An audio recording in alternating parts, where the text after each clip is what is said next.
线上的家人朋友们平安，我是梦幻厨房在我家的 Vivian。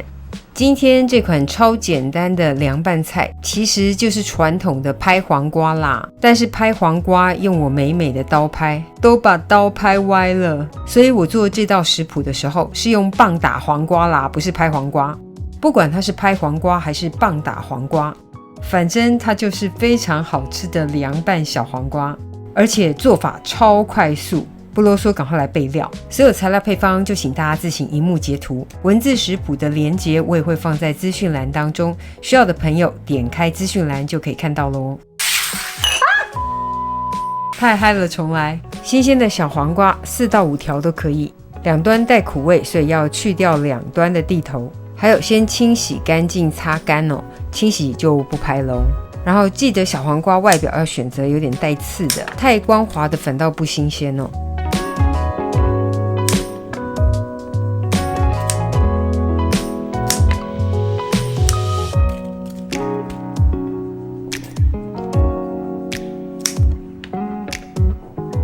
两头都处理好了之后，就准备来棒打黄瓜了。为了避免拍打过程会喷溅水分，我觉得最好用的就是装在一个密封保鲜袋当中，这个是可以重复使用的矽胶保鲜袋，超好用。搭配上我的擀面杖，直接用出吃奶的力气把小黄瓜给拍裂啊！不用客气，也不用手下留情齁，甚至可以用棒底，施力比较好集中，就把小黄瓜拍裂拍断。最近如果有让你不爽的人，记得拿出2根啊，用尽吃奶的力气把黄瓜拍到扁，不是开玩笑的，这个等等就非常的入味。记得去皮的蒜头一样一起拍哦。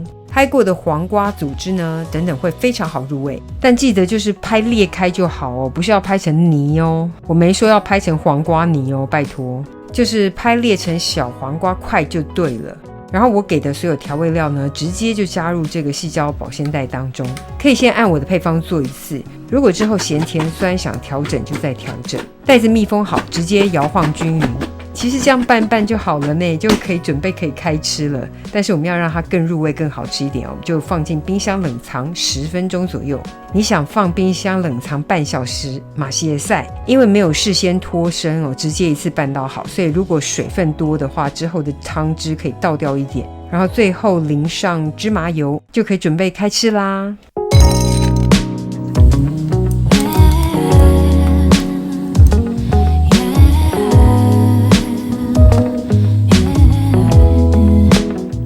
超开胃的棒打黄瓜，等你交作业。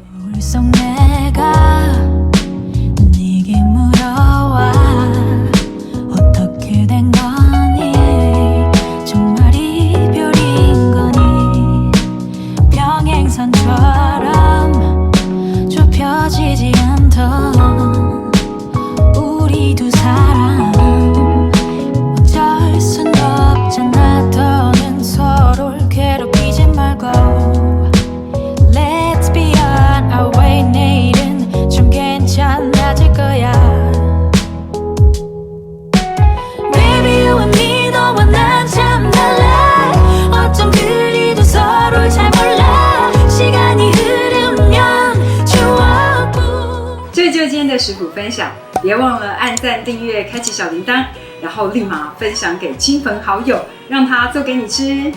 耶稣爱你，我也爱你，我们下次见，拜拜。